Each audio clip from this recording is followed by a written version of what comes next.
말씀은 누가복음 5장 1절에서 11절 말씀입니다. 신약 95페이지 5장 1절부터 한 절씩 교도하시겠습니다. 무리가 몰려와서 하나님의 말씀을 들을새 예수는 게네사렛 호숫가에 서서 호숫가에 배 두 척이 있는 것을 보시니 어부들은 배에서 나와서 그물을 싣는지라. 예수께서 한 배에 오르시니 그 배는 시몬의 배라. 육지에서 조금 떼기를 정하시고 앉으사 배에서 온 무리를 가르치시더니 말씀을 마치시고 시몬에게 이르시되 기쁜 데로 가서 그물을 내려 고기를 잡으라. 시몬이 대답하여 이르되 선생님, 우리들이 밤이 새도록 수고하였으되 잡은 것이 없지만은 말씀에 의지하여 내가 그물을 내리리다 하고, 그렇게 하니 고기를 잡은 것이 심히 많아 그물이 찢어지는지라. 이에 다른 배에 있는 동무들에게 손짓하여 와서 도와 달라 하니 그들이 와서 두 배의 채움에 잠기게 되었더라. 시몬 베드로가 이를 보고 예수의 무릎 아래에 엎드려 이르되 주여, 나를 떠나소서, 나는 죄인으로소이다 하니, 이는 자기 및 자기와 함께 있는 모든 사람이 고기 잡힌 것으로 말미암아 놀라고 세베대 아들로서 시몬의 동업자인 야고보와 요한도 놀랐습니다. 예수께서 시몬에게 이르시되 무서워하지 말라. 이제 후로는 내가 사람을 취하리라 하시니 같이요. 그들이 배들을 육지에 대고 모든 것을 버려두고 예수를 따르니라. 아멘. 오늘 벌써 사순절 셋째 주입니다.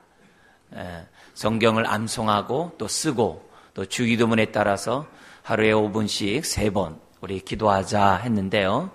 또 여러분 까먹고 잊어버리고 지금까지 지났다 할지라도 다시 또 마음을 좀 다잡고 여러분 암송과 쓰기 또 주기도문에 따라서 이렇게 기도를 좀 5분씩 할 수 없으면 또 1분이라도 주기도문에 따라서 이제 기도해 보십시오. 어떤 은혜가 여러분의 삶 속에 임하는지 여러분들은 이 기간 동안 많은 것들을 체험하게 될 것입니다. 저는 오늘부터 이 베드로라는 인물을 중심으로 하나님의 말씀을 전하려고 합니다. 왜냐하면 이 베드로라는 그 인물이 성경에는 매우 중요하게 등장하고 있고, 베드로의 그 수많은 그 고백들이 오늘 우리들에게 큰 이 교훈이 되고 도전이 되는 많은 교훈들을 합니다. 그러나 그렇게 성경적이고 감동적인 고백을 했음에도 불구하고 이 베드로라는 이 사람이 십자가를 만나기까지는 좌충우동하고 또 으뜸되기를 좋아하고 교만하고 또 나서기를 좋아하고 심지어는 경쟁하기를 굉장히 좋아하고, 때로는 예수님으로부터 사탄아 물러가라고 하는 그런 말을 듣는 삶을 이렇게 살게 됩니다. 그러나 십자가를 통과한 다음에 은혜가 뭔지를 합니다. 그리고 자기가 고백한 것이 어떤 의미인지 온전히 깨닫습니다. 그래서 십자가 그 이후에는 그 고백에 걸맞는 삶을 베드로가 이제 살아가게 됩니다. 예수님을 만남으로 그 이전과 그 이후의 삶이 달라진 것이 베드로지만은 정작 십자가를 만날 때 그의 인생은 완전히 달라지는 그런 인생이 되고, 사도행전에서부터 그가 사역하고 살았던 그의 삶은 십자가 이전의 베드로가 아니었다는 것을 성경 우리들에게 가르쳐주고 있습니다. 특별히 사순절을 맞이해서 우리가 십자가의 은혜와 능력을 덧입기를 원해서 우리가 지금 이 사순절 경건훈련을 하고 있는데요. 우리 한 인물 베드로가 십자가를 만남으로 어떻게 바뀌었는지를 좀 살펴보면서 십자가의 능력을 덧입는 것이 도대체 뭔가, 우리가 왜 십자가를 든든히 붙잡고 나아가야만 하는가, 이런 교훈들을 우리가 베드로라는 한 인물을 통해서 저나 여러분들이 배우기를 원합니다. 그래서 이런 베드로의 이런 삶의 모습을 보면서 우리는 뭐냐면 위로를 받죠. 또 소망을 갖죠. 왜요? 베드로를 다루셨던 빚어가셨던 그 주님이 오늘 나의 주님이기 때문입니다. 우리의 주님이시기 때문에 그렇습니다. 그래서 베드로처럼 정말 끝까지 비록 부족하고 모자르고 연약하고 좌충우돌하고 교만하고 여러 가지 정말 미흡한 것이 있다 할지라도 푯대를 향해 달려가면 십자가를 든든히 붙잡고 주님만 바라보고 나가면 언젠가는 우리도 베드로같이 정말 사도행전 이후에 그런 삶을 사는 제자가 될 줄 믿습니다. 그래서 베드로의 인생을 보면서 또 베드로가 얼마나 많이 좌절하고 실패하고 심지어는 3번씩이나 부인합니까? 믿음으로 바다로 뛰어들어서 걸었지만 그는 어떻게 돼요? 곧 바다에 빠져요. 그러나 그런 베드로를 우리 주님은 잡아 일으키셨어요. 할렐루야. 뿐만 아니라 3번씩이나 부인했던 그 베드로지만은 또 깊은 수렁에 빠진 그 베드로를 우리 주님은 또한 잡아 일으키셨어요. 그죠? 이렇게 잡아 일으키셨던 그 주님이 오늘 저나 여러분들도 동일하게 깊은 수렁에 빠질 때, 그것이 슬픔이든 고통이든 질병이든 여러 아픔이든 괴로움이든 그런 수렁에 빠져 있을 때 우리 주님이 손 내밀어서 저와 여러분들을 건져주실 줄 믿습니다. 주님이 한 번 계획하고 한 번 뜻하신 것은 반드시 이루어 가시는 그런 능력의 주님인 줄 믿습니다. 우리가 찬송할 때 십자가 많이 부르잖아요. 또 우리가 또 얼마나 많은 말을 통해서 십자가의 능력을 말합니까? 사순절을 지키고자 하는 것도 다른 게 아니에요. 십자가의 의미를 좀 더 깨닫기 위해서. 바울은 이 십자가의 능력을 깨닫기 위해서 그동안에 자기가 자랑했던 그 모든 것들을 배설물처럼 여겼다 그랬어요. 십자가 앞에 서면 분별력이 생깁니다. 결단이 생깁니다. 버릴 것을 버릴 수 있는 능력을 갖게 됩니다. 그래서 우리들이 이런 사순절을 통해서 또 고난주간 부활절을 통해서 십자가의 능력을 다시금 덧입는, 내가 정말 십자가의 능력 가운데 살고 있는지 우리가 점검하는 사순절 또 우리 고난주간이 되었으면 좋겠습니다. 사도 바울이라는, 베드로와 달리 사도 바울이라는 그 인물도 역시 십자가 앞에 섰을 때 그 인생이 꼬꾸라지고 그 인생이 의미 있는 인생이 바뀌고, 그리고 또 그 인생이 약한데 강함의 그 의미가 뭔 줄 알아요.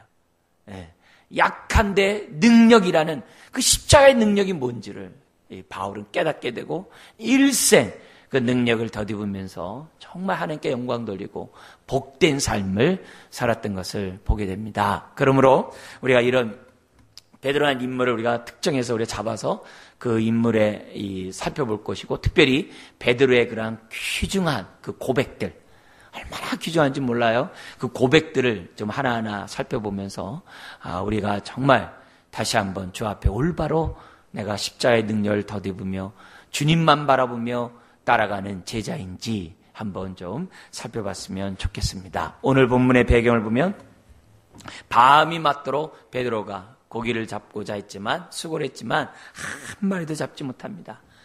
그래서 다음 날을 기약하면서 그물을 씻고 있었습니다. 그때 우리 주님은 무리들과 함께 베드로를 찾아오셨고, 2개의 배가 있었는데 그 가운데 다른 배가 아니라 베드로 배 위에 올라앉으사, 이제 강단이죠. 제가 이렇게 높은 곳에서 여러분을 이렇게 볼 수 있도록 강단이 높은 것처럼 좀 더 높은 그러한 배 위에 올라앉으사 사람들에게 하나님의 말씀을 전하십니다. 큰 배가 아니기 때문에 우리 예수님이 하시는 말씀을 그 배 곁에서 그물을 씻고 있던 베드로는 주님이 무슨 말씀을 하고 있는지 다 귀로 들으면서 아마 그물을 씻었다라고 볼 수 있습니다. 그러자 우리 예수님이 4절에 말씀을 다 마치신 다음에 첫 마디가 뭐냐? 그물을 씻고 있던 베드로에게 말씀합니다. 깊은 데로 가서 그물을 내려 고기를 잡으라. 깊은 데로 가서 그물을 내려 고기를 잡으라. 여러분, 예수님의 이런 명령을 그 당시 어부였던 베드로의 입장에서 보면 말도 안 됩니다. 고기는 밤에 잡는 것이고 그 어부들이 잘합니다. 아침에는 고기들이 더 깊은 데로 들어가기 때문에 잡을 수 없다는 것을 잘 알아요. 더구나 자신은 뭐예요? 지금 밤새 고기를 잡고자 했지만 한 마리도 잡지 못한 그런 상태예요. 그런 베드로에게 깊은 데를 가서 그물을 내려 고기를 잡으라 합니다. 근데 우리가 볼 때 베드로의 입장, 어부의 입장 도대체 말도 안 되는 명령이지만 이상하게 어떤 힘에 이끌려서 베드로가 놀라운 고백을 합니다. 5절 같이 읽어볼까요? 시몬이 대답하여 이르되 선생님 우리들이 밤이 새도록 수고하였으되 잡은 것이 없지만은 말씀에 의지하여 내가 그물을 내리리다 하고. 쉽지 않는 결단이죠. 쉽지 않는 어떻게 보면 순종이죠. 자기 경험을 뛰어넘는 순종이죠. 그런데 6절 7절 놀랍게도 고기 잡은 것이 힘이 많아 다른 동료를 부르지 않으면 안 되었고 그래서 2배에 가득 채워 그 배가 잠기게 되었더라라고 기록되어 있어요. 여러분 그 고기를 잡아들일 때 여러분 그 상상을 한번 해보세요. 어떤 관계인가? 영찰차면서 고기를 잡아들일 때 얼마나 신바람 났겠습니까? 밤이 맞도록 수고를 했지만 고기를 못 잡았지만은 지금 어떻게 돼요? 말씀에 의지해서 그물을 내리자마자 2배가 잠기게 되는 그런 고기를 잡았으니 오늘날로 말하면 큰 사업에 성공해서 큰 돈을 번 거예요. 혹시라도 무슨 투자라는 사람이 있으면 대박이 터진 거죠. 그런 상황이에요. 그러니까 얼마나 기쁘겠어요. 근데 그런 기쁜 그런 환호의 소리보다도 그 놀라움 속에 한 소리가 들립니다. 그게 바로 8절입니다. 같이 한번 읽어볼까요? 시몬 베드로가 이를 보고 예수의 무릎 아래 엎드려 이르되 주여 나를 떠나소서 나는 죄인으로소이다 하니. 신바람 나서 얼씨구 좋다라고 하는 그 순간에 전혀 환경과 분위기와 여건에 상황에 맞지 않는 뜻밖의 고백이 나옵니다. 주님 앞에 무릎 꿇고 주여 나를 떠나소서 나는 죄인으로소이다. 얼마나 놀라운 고백입니까? 얼마 또한 어떻게 돼요? 분위기에 맞지 않은 고백입니까? 여러분 주님을 제대로 만나면 한 사람도 예 없이 죄를 고백하게 돼 있어요. 주님을 인격적으로 만나면 죄를 고백하지 않을 수가 없어요. 이사야 선지자는 성전에서 날마다 기도하고 하나님 앞에 이 백성의 고통을 놓고 아픔을 놓고 죄를 놓고 회개하고 기도하고 있었어요. 그랬던 이사야가 하나님을 보자마자 화로다 화로다 화로다 입술이 부정한 자요. 입술이 부정한 자요. 날마다 성전에서 회개하고 정말 예배드리고 백성의 죄를 위해 기도했던 이사야라 할지라도 하나님을 보는 순간 죄를 고백할 수밖에 없어요. 베드로가 이 시간에 죄를 고백했다는 것은 그가 어떻게 돼요? 단순한 예수님이 아니었다는 것을 의미해요. 더구나 죄를 고백했다는 것은 그분을 예수님 어떻게 돼요? 하나님의 아들로 영접했다는 것을 우리들에게 보여줍니다. 사실 베드로가 예수님을 만난 것이 여기가 처음이 아닙니다. 그 이전에도 베드로는 예수님을 만납니다. 그 첫 만남을 기록해 놓은 것이 요한복음 1장 35절 이하의 말씀입니다. 요한복음 1장 35절의 말씀이 이렇습니다. 예수님이 세례 요한으로부터 세례를 받습니다. 그 이튿날 예수님이 길을 걸으시는데 세례 요한이 그의 제자들과 길을 걸으시는 예수님을 봅니다. 걸어가시는 예수님을 바라보면서 세례 요한이 그의 제자들에게 말합니다. 보라, 세상 죄를 짊어지고 가는 하나님의 어린 양이로다. 그 말씀이 떨어지자마자 세례 요한의 제자들 가운데 안드레라는 청년이 자기가 따랐던 세례 요한 스승을 뒤로하고 예수님을 따라갑니다. 그리고 예수님의 제자가 됩니다. 그리고 이 안드레는 자신의 형제인 시몬을 찾아가서 형제인 시몬입니다. 형제 시몬을 찾아가서 자기가 만난 예수님을 간증합니다. 내가 메시아를 만났습니다. 그리스도를 만났습니다. 이 얘기를 합니다. 그러자 베드로가 안드레를 쫓아가지고 예수님 앞에 나와요. 예수님 앞에 오자마자 예수님이 그 시몬에게 말합니다. 지금은 요한의 아들 시몬아, 지금은 내 이름이 시몬이지만 장차 게바가 되리라. 게바는 아람어입니다. 아람어로 뭐냐면 반석이라는 뜻이에요. 다른 말로 헬라어 말로 하면 베드로라는 말이에요. 이 베드로가 반석이라는 얘기들. 그러니까 지금은 시몬이지만 장차 게바, 베드로가 되리라. 얼마나 충격적인 말을 듣자마자, 보자마자 주님으로부터 너는 지금 시몬이지만 게바가 되리라. 여러분, 우리가 예수님을 만나기 전에는 그냥 단순한 기민이고 여러분이에요. 그러나 주님을 만나는 순간 우리는 게바가 됩니다. 베드로가 됩니다. 주님을 만나는 그 순간에 우리의 인생은 완전히 바뀌어버립니다. 그러나 주님을 만나기 전까지는 그냥 나는 납니다. 예수 바깥에 있는 납니다. 그러나 주님을 만나는 그 순간에 진정한 나를 발견하게 돼요. 겉사람의 나가 아니라 속사람의 나를 진정 발견하게 됩니다.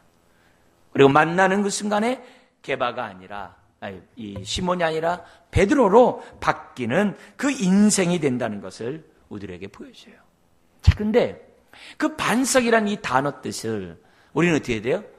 이미 성경을 다 알고 있는 우리들이기 때문에 그 말이 뭘 말하는지 알아요. 그 반석이 된다는 말이 무슨 말인지 알아요. 나중에는 베드로의 그런 고백, 주는 그리스도시요 살아계신 하나님의 아들이라는 그 고백을 들은 다음에 우리 예수님은 베드로에게 뭐라고 그래요? 내가 반석 위에 교회를 세우리니 음부의 권세가 이기지 못하리라. 그래서 그런 반석이라는 이 개념을 우리 주님이 벌써 뭐예요? 사용해요.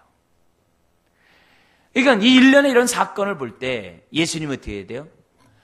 시몬을 보고 너는 내가 개발하리라. 그 말 속에는 뭐예요?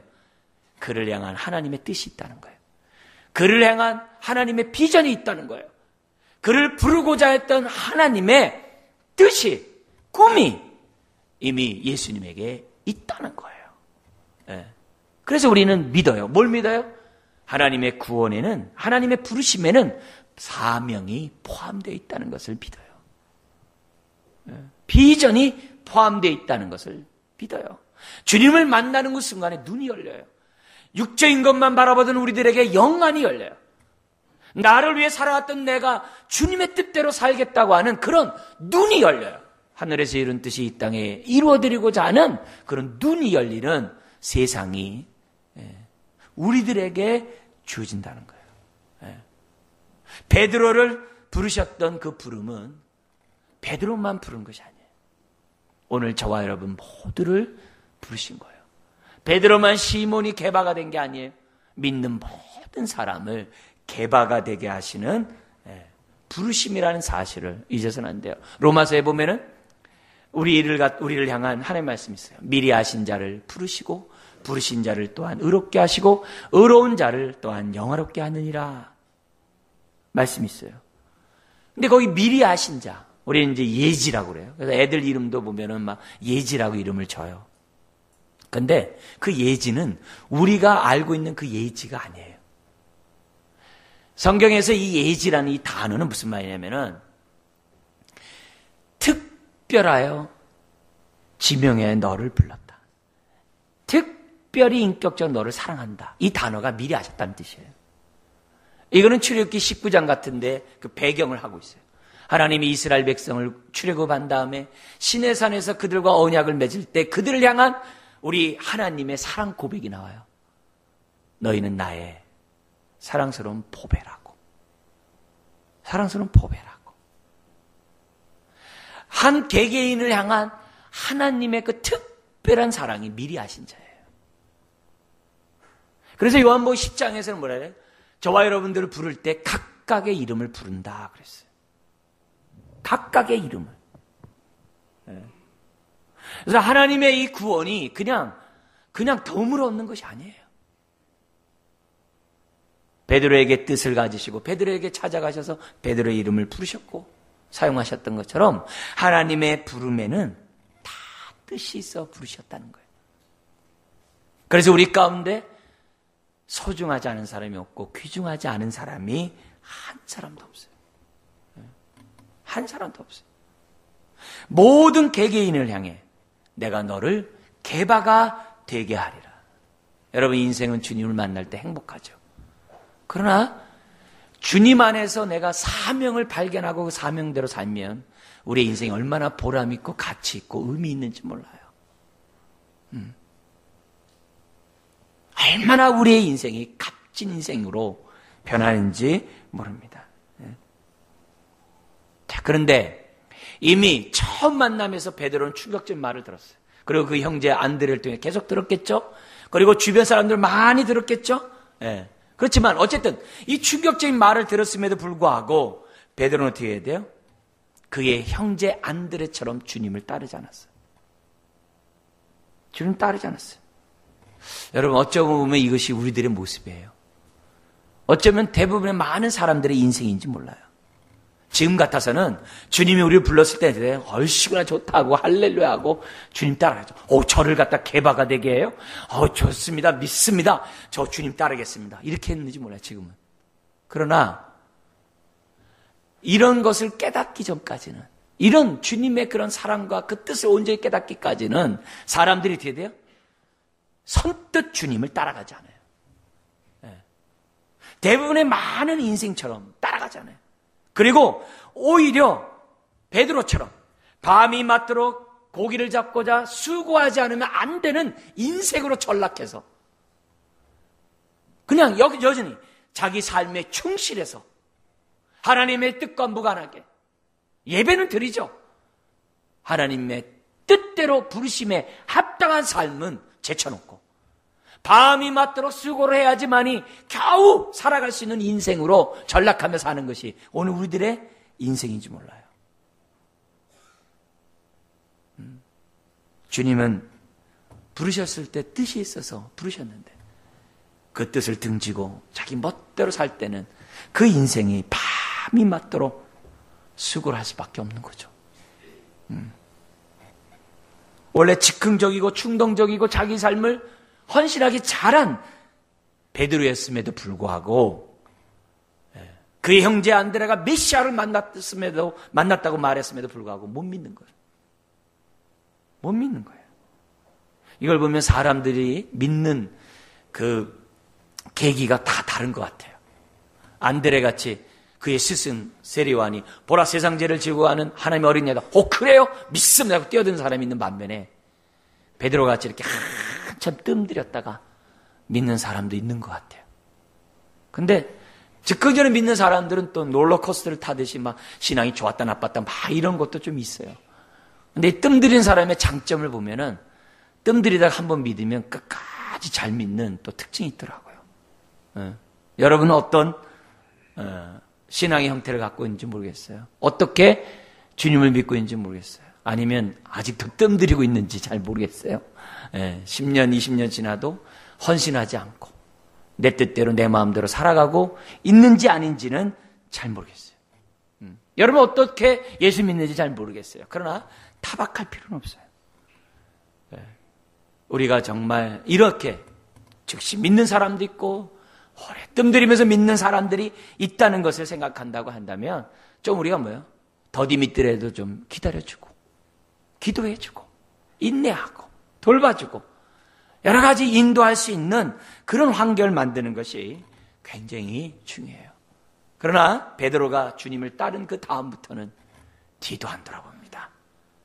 끝까지 십자가를 바라보면서 그는 정말 베스메스로 올라가는 정말 암소등송아지처럼 뒤도 쟁길 잡고 뒤로 돌아보지도 않고 그런 담대히 주님만 바라보는 그런 인생이 되었던 것을 보게 됩니다. 여기서 우리는 오늘 본문에도 보면 이런 베드로에게 또다시 찾아오셨어요. 많은 소문을 들었지만 여전히 요지부동인 베드로에게 또다시 찾아오셨습니다. 1절, 오늘 말씀 1절에 보니까는 주님은 혼자 오지 아니하고 여러 무리와 함께 오는 거죠. 물론 무리와 함께 오지만 더 몰려왔겠죠. 무리가 몰려와서 예수님의 하나님의 말씀을 들을세. 그죠? 몰려오고 있어요. 자, 그런데 3절에 두 개의 배 중에 누구의 배에 올랐다고요? 시몬의 배에 올랐어요. 여러분, 하나님의 이렇게 찾아오심, 하나님의 이런 부르심은요, 주도권을 가지고 부르세요. 이 주도권이라는 단어를 잊어서는 안 돼요. 삭개오라는 사람이 있었어요. 그는 키가 작았어요. 그리고 여러 가지 무시를 당하고 있었어요. 그런 가운데 그는 세리가 되었어요. 세리를 통해서 그는 어디에 많은 돈을 벌고 돈이면 인생에 행복이 있을 것이라고 생각했던 사람이 바로 삭개오입니다. 근데 많은 무리가 지나가는 그런 가운데 자기는 키가 작은 연고로 뽕남이 올라가서 주님을 멀리서 보고 있었어요. 근데 놀랍게도 주님이 자기에게 다가오셔서 한 번도 만난 적이 없는데 자신의 이름을 불러요. 삭개오야, 오늘 내가 너희 집에 유하겠다. 충격이죠. 한 번도 만난 적이 없는데. 그러나 우리 주님이 미리 아신 자를, 특별히 사랑한 자를 찾아오셔서 오늘 너희 집에 유하시겠다라고 말씀하셨거든요. 이게 뭐예요? 구원을 베풀고자 하는 미리 아신 특별한 사랑을 입은 자에게 대해서 우리 주님은 이렇게 주도권을 가지고 끝까지 찾아오시는, 두 번이 아니라 세 번, 네 번, 다섯 번이라도 찾아오시는 그런 주님인 것을 보게 됩니다. 그렇다면은 여러분, 베드로의 배에 올라앉아서 말씀 전한 게 우연일까요? 그 배가 좀 더 좋아서 그럴까요? 아니죠. 주님의 찾아오심에는 우연이 없어요. 의도를 가지고, 주도권을 가지고 우리 주님은 찾아오신다는 거죠. 그러니까 이런 이미 주님을 만났던 베드로였기 때문에 배 두 척이 물에 잠길 적만큼 많이 잡았을 때 그는 뭐예요? 많이 잡았다고 기뻐하기보다는 자기 형제 안드레의 말을 듣지 않고 그동안에 주변 사람들에게 들렸던 그 말을 믿지 못했던 자기 자신에 대해서 지금 뭐 하는 거예요? 고백을 하고 있는 거예요. 무릎을 꿇으며 주여 나를 떠나소서. 나는 죄인으로소이다. 나는 정말 더디 믿는 사람이요. 나는 남의 말을 그렇게 믿지 못하는 사람이요. 내가 믿을 수 있는 여러 환경 조건이 있음에도 불구하고 이렇게 했던 나입니다.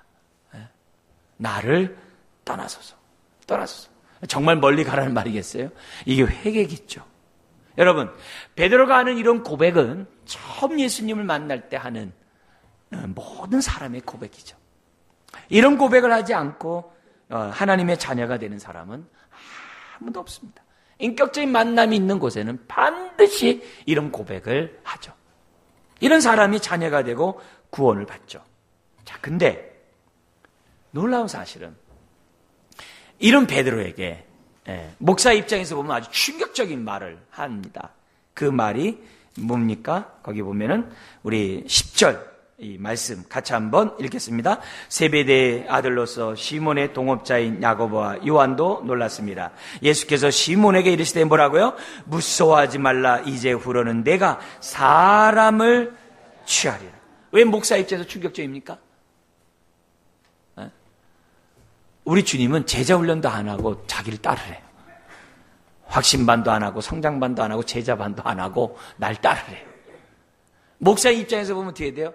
막 어떻게 하든지 훈련시켜가지고 하나님을 올바로 만나가지고 그에게 헌신하게 만드는 게 목사의 막 이런데 주님 어떻게 돼요? 이제 초신자예요.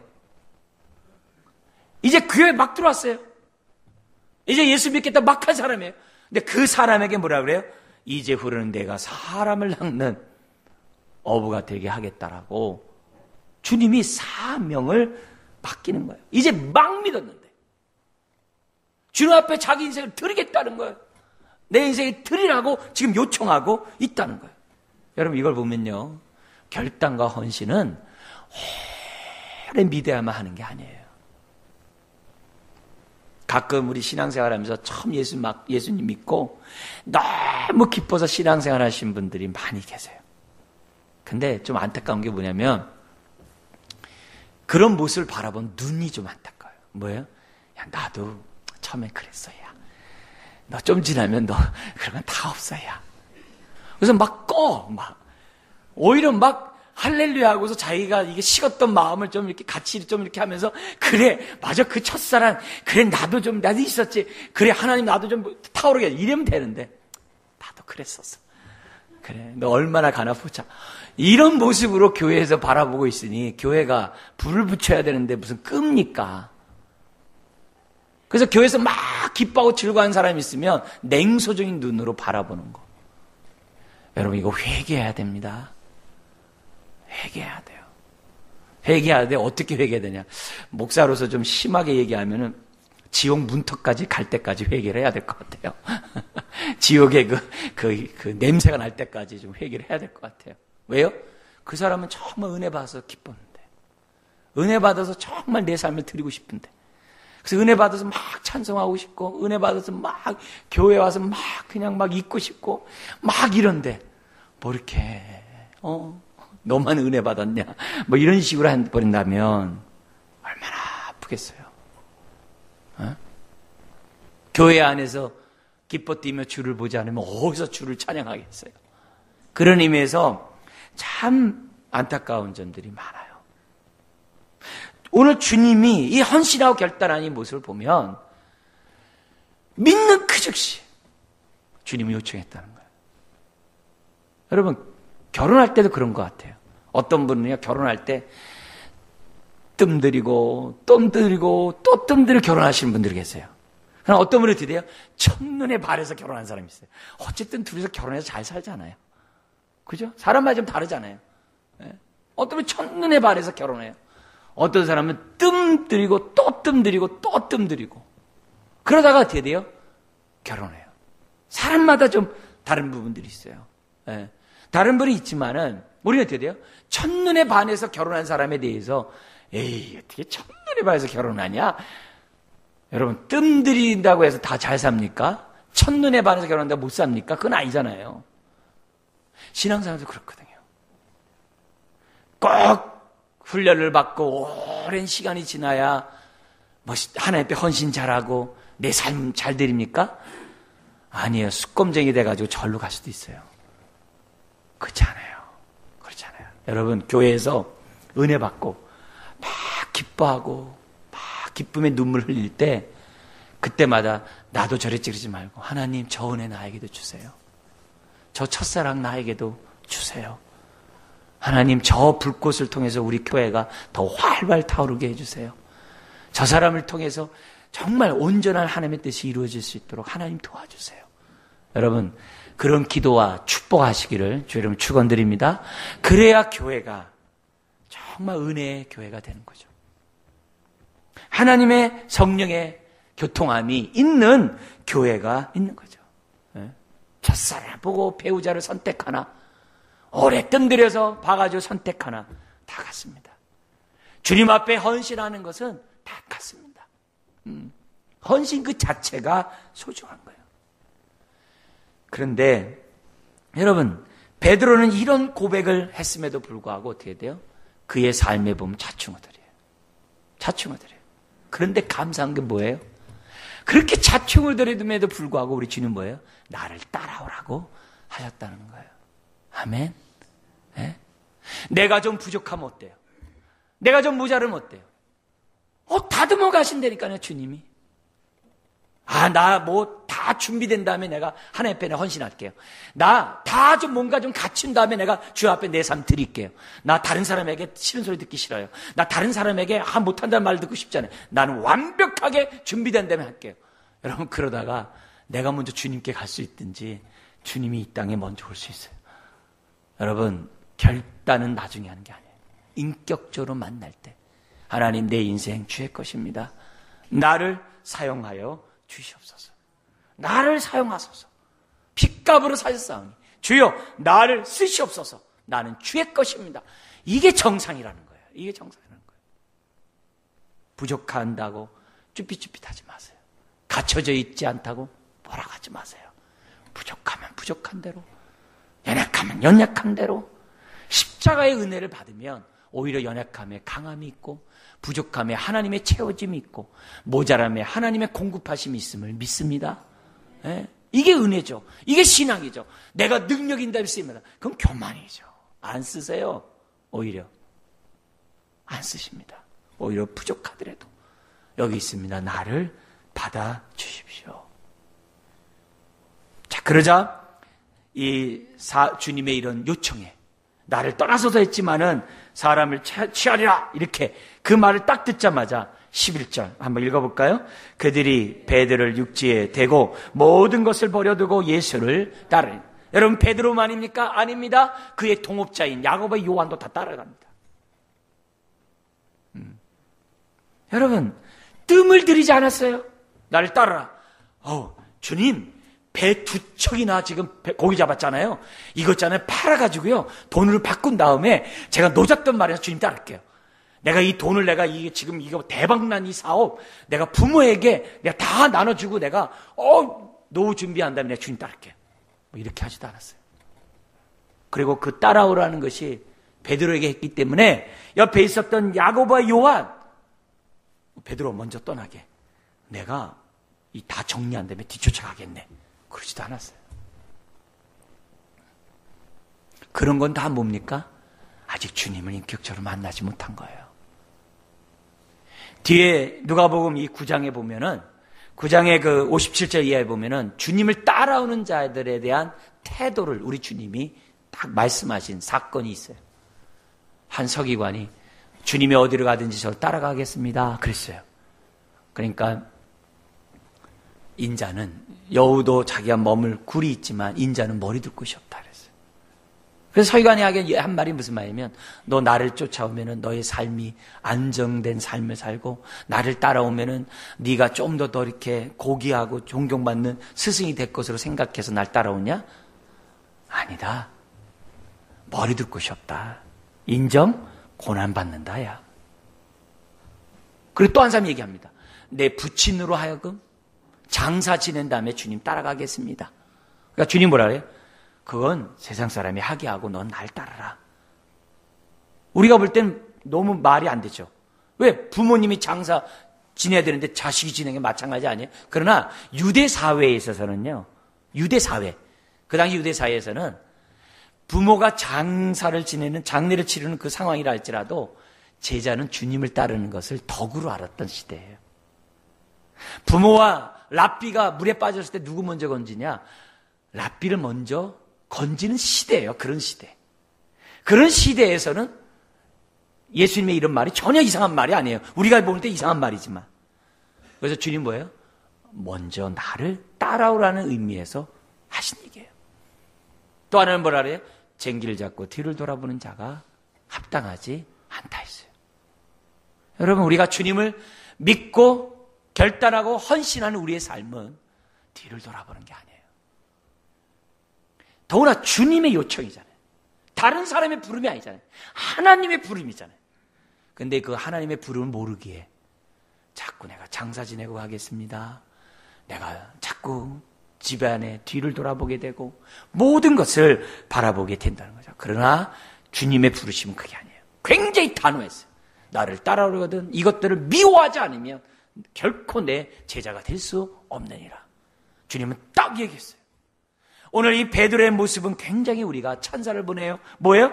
그런 모든 것을 그냥 거기 버려두고 예수를 따라간 거죠. 아마 그 큰 무리들에게 다 하나씩 나눠줬는지도 몰라요. 왜? 그 많은 무리들이 왔기 때문에 다 하나씩 갖고 했는지 몰라요.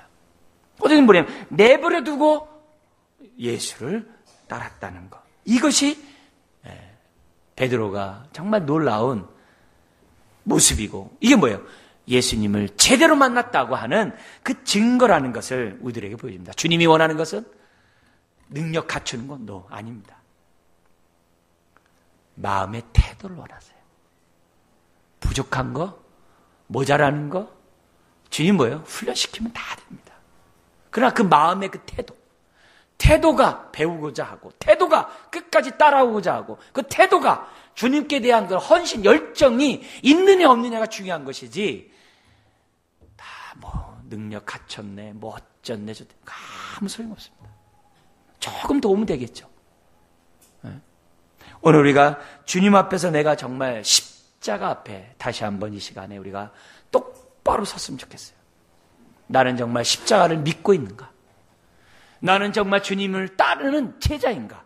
오늘 이 말씀을 통해서 한번 딱 내 모습을 이 시간에 돌이켜 봐야만 한다는 거죠. 그래서 약하면 약한 대로 겸손하면 하나님이 그 약함을 통해 쓰시는 거예요. 부족한 대로 하나님이 쓰시는 거예요. 오히려 뭐예요? 약함으로 하나님의 능력이 더 은혜가 머무를 수 있는 축복이 있음을 성경은 누누이 가르쳐주고 있는 것이 주의 교훈이에요. 그래서 이런 사순절 앞에 우리가 사순절 하면서 우리가 십자가의 그런 도를 깨닫는 저와 여러분들이 무엇보다 발견할 게 뭐예요? 주님, 오늘 베드로처럼 부족하지만 모자라지만 아직도 고쳐야 될 게 많고 아직도 내가 으뜸되기를 좋아하고 아직도 형편없지만 그러나 저 주님 사랑해요. 주님이 저를 부르신 것을 믿어요. 어부가 되게 하신 그 사명 동일하게 저에게도 있는 줄 믿어요. 하나님, 내가 여기 있으니 나를 사용하여 주옵소서. 부족하지만 내가 주님 끝까지 십자가를 든든히 붙잡고 나아가겠습니다. 때로는 내가 의심함으로 바다에 빠지고 3번씩이나 부인할 수 있는 사람이고 사탄적인 말을 하는 사람이 될지언정, 그러나 하나님이 미리 하신 바 되고 나를 정말 사랑하고 자녀 삼으셨다면 내 인생 끝까지 빚어가실 줄 믿습니다. 이것이 우리가 사순절을 맞이하고 십자가 앞에 그 교훈을 얻고자 하는 저와 여러분들의 삶입니다. 이 말씀이 여러분에게 생명이 되고 다시 한번 십자가를 든든히 붙잡고 살아가시기를 주의 이름으로 축원드립니다.